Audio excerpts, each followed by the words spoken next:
What's going on, everyone? Chris from Pickdawgz.com here with your free pick in the North Carolina versus Stanford college basketball matchup going down Saturday, January 18th, 2025. Just a reminder, if you haven't already, make sure you're subscribed to our channel and smash that thumbs up. And if you're looking for my best bets, the games that I love, head to Pickdawgz.com. Click the Premium Picks tab at the top of the page. We've loaded action all weekend long with a massive college hoops card on Saturday, 148 games. Got NFL playoffs, NBA, and NHL mixed in as well. So make sure that some of you jump on long term.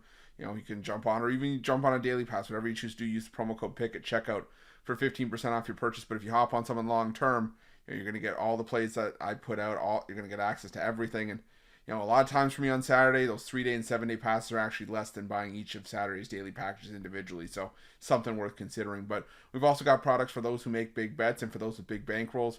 Those looking for a VIP experience where you're going to get things like late alert plays closer to game time, where we're going to track line movement for you, try to get you the best possible number compared to the closing line.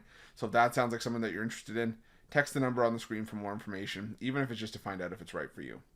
But let's get to this one between North Carolina and Stanford. North Carolina 12-6 on the year, 7-11 against the number this season after a 79-53 win over Cal in their last matchup, while Stanford comes into this one 11-6 on the year, 9-8 against the number, taking out an 80-67 loss at the hands of Wake Forest last time out. That snapped their mini 2-game win streak. And it's been sort of the perils of what we've seen from these Pac-12 cast-offs like Stanford, like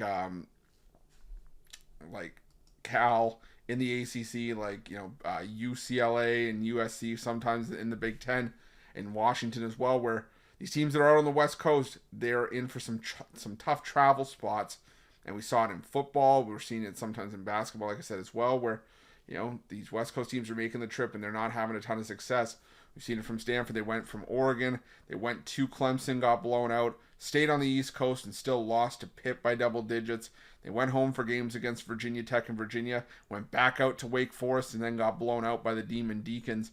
And now they got to take on a North Carolina team that looks like they're starting to figure some stuff out. Now, yes, North Carolina in some of their recent road games have not looked great. They have losses to Florida and Louisville, and their 2 wins in their last 4 on the road have come against Notre Dame and NC State. But the wins at home against Cal by 26, and over a decent SMU team by 15 points, 82-67 in that one as well. North Carolina just looks like they're starting to figure some stuff out. Now, the problem for North Carolina early on this season and why they were having issues and why it was hard for me to back North Carolina was just because they would dig themselves into these early holes that they would have to try to dig themselves out of. And a lot of times they necessarily wouldn't be able to do that. But I still think that North Carolina, can take care of business here, because North Carolina in conference play has the best defense in the ACC. First in defensive efficiency, first in effective field goal percentage, first in 3-point defense, second in 2-point defense. The thing for Stanford, obviously, like to go inside to Maxime Reynaud because 7-footers just don't grow on trees.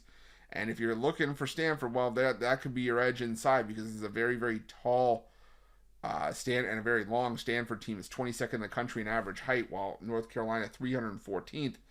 But like I said, this is a North Carolina team that has been able to slow down teams inside.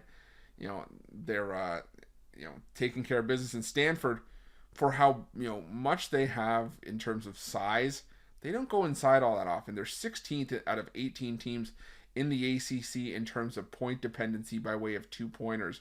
They're only putting up 44.2% of their points from inside the arc. They're doing a lot of their damage from the foul line, where they are the best free throw shooting team in the ACC, shooting 88.7%. But North Carolina doesn't give up a ton of free throws. And like I said, I just think that Stanford on the road is going to have a hard time, again, with this travel. I think North Carolina is just the better team, and I think going to the Dean Dome is going to be tough for Stanford to come out there with a win or a cover. So I'm going to go with North Carolina here. I'm going to lay the points, and that's going to be my free pick. But just a reminder, if you haven't already, make sure you're subscribed to our channel and smash that thumbs up. And if you're looking for my best bets, you can find those at Pickdawgz Premium. Why you're Pickdawgz? Check out our betting tools. They're 100% free. They're the best betting tools in the business, and tools that you want to make sure that you have in your back pocket when you're making your best bets for the day's action. Thanks for watching. See you guys soon.